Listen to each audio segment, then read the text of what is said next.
started to talk about Elizabeth Warren. She does continue on the Democratic side to draw some pretty big crowds here in the state of New Hampshire, and she's there ahead of President Trump, who's heading to New Hampshire for a political rally tonight. Our panel's still with us, Karen, Michael, and David, and it's been great to have all of you guys all hour long. And it's interesting. The president, obviously, he'll put on his normal show, I'm sure, in New Hampshire tonight. The Democrats are the one where you have the real competition. It's a state, I would assume, Elizabeth Warren feels like she has to win. Oh, so. Absolutely. Absolutely. And I just think it's going to be tough for any Democrat candidate if the economy continues, not only continues as it is, but if we, sort of lock in, again, we talked a lot about trade, locking in some type of agreement that's going to drive business investment and continue to drive growth. So it seems like you really think, I mean, Steve Moore was kind of talking about this, that the key to the president's reelection is just cut this China trade deal. Be careful not to give in too much, but get something now. Well, I think definitely on the China front and the trade front, but also there's other trade agreements in the works. I mean, the USMCA, I think, is incredibly important, that get passed through the Congress, and there's good positive movement with Democrats, at least a lot of the House Democrats that I meet with, on that issue. So I think it's very, very important, particularly for business investment and where we're going to be once the economy comes around, during the election and the growth that we're seeing. So it'll be very difficult for a Democrat, I think, to beat him, particularly a Democrat that is advocating socialism. Right. Well, and all of them have their different variations, of how much they actually push socialism. But of the major candidates, you put Warren and Sanders in that far left camp, as opposed to obviously Biden or maybe even Kamala Harris or whoever it is. But those two are. But even the Bidens of the world have sort of, absorbing, a lot of the socialistic policies and advocating and promoting them. So. Well, the race will be about the president, right, Michael? I mean, I would think. I mean, sure. When we poll, and the last Fox poll, it wasn't great on approval, certainly. It was 43 for President Trump. Most of even his own people, when you talk to the data people, they say we got to get him up, from their point of view, to 50. So that comes down to the economy, right? It's his one issue. He struggles on a lot of other issues. So if the economy goes south, you don't get to 50. If it hangs in there, maybe you do, right? Look, I think the economy has been propping him up to the extent that he's gotten into high 40s. I don't know that he actually has to get to 50, but I think he needs to be in the mid to high 40s, in a two-person race ultimately, because then it becomes a referendum. And every candidate tries to make it a referendum on the other person. When you're the incumbent, it's pretty much a referendum on you. Always. And so, yes, I think it will be about him. It will be about the economy.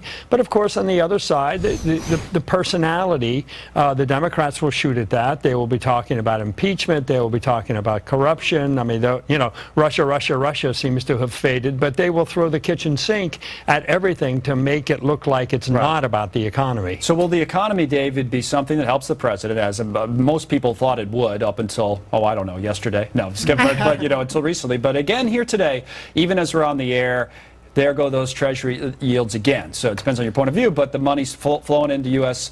bonds, and these yields are hitting new lows. So what's it going to look like by 2020? This is the way I would kind of mix the political story with what you're asking about the economy. I have really shocking news for all of our listeners. 40% of the people in the country are going to support President Trump no matter what the economy is doing. 40% are not going to no matter what. So who are those 20%? It is absolutely people that are mostly, as the midterm showed us, turned off by his temperament and Twitter, but turned on by a lot of his policy agenda. He cannot have a declining economy and get reelected. It doesn't have to be a recession, just an economy where people don't feel good about it. It needs to be an asset, not a liability, and he's at risk. I actually believe that there are Democrats that I personally could not even stand the idea of them being president, that are licking their chops at what they think they see happening in the economy. Stock market volatility, Treasury yields collapsing.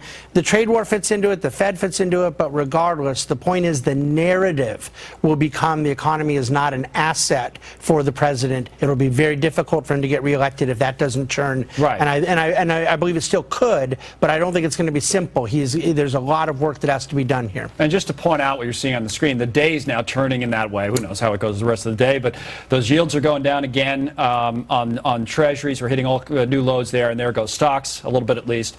Nothing compared to yesterday, of course. course, but we're after being up and down, we're down again, 121. So pick up, well, Michael first on, and then Karen on what David is arguing there. Look, for every president, there are two issues. There's national security, and there's the economy. It's bread and treasure, butter and treasure, right? Yeah. And I think that's what the president has to focus on, those two things. And I think he is. I think there's no question. I mean, no president has ever talked about the stock market the way he has. No president. Which, by the way, be careful, right? Yeah, no, but he's invested so much, I think, of his political capital in the market, in trade, in all of these things. There's no question that he will keep his eye on that, and he will be focused on that. Right. So your point is he'll keep his eye on it. The other side of it, Karen, is the risk is on the way up. If you're talking about it and taking credit for it, you take the blame on the way down. Which, by the way, you probably would, even if you didn't never said a word about it. But this president does talk about it all the time. Well, he does. He talks about the market. He talks about the economy, and look at keeping these great reports coming out on retail, on employment, on productivity. What do we hear with those reports? These great reports. Oh, they're defying expectations, or this is not what was expected, and that's what you want to continue to see leading up until the election. The argument is the bond market's telling us a different story. Telling us a different story, I think, from more of a longer-term perspective, but that's where business investment, I think, comes into play, and where, if we get some clarity, some certainty on these trade agreements, you are going to pick up, continue to drive business investment more. And then, we only have like 30 seconds left. Real quick, do you guys think there's a play here for the president politically, besides just putting pressure on the Fed, some kind of infrastructure thing or something that, something he can do to keep the economy going? Do you think there's a political play or something that he goes to? In terms of other than just trade deals? Yeah, or just saying the Fed's got to cut rates, or so you think it's I think he's been saying plenty of that. The Fed's got to cut rates. Yeah. The infrastructure bill, the problem is he runs into the spending. And also he runs to the Democratic Party that does not want to give him anything that looks like a victory. Right. That's true. That's right. Spending. Somebody had to. I forgot about that. So his big lever right now, the lever is we have a trade. deficit issue? I forgot about that. Right, we got to run. Okay. Great, guys. Great hour. Thanks all three of you for coming on. We'll be right back to wrap it up here. Another busy day. Cavuto Coast to Coast.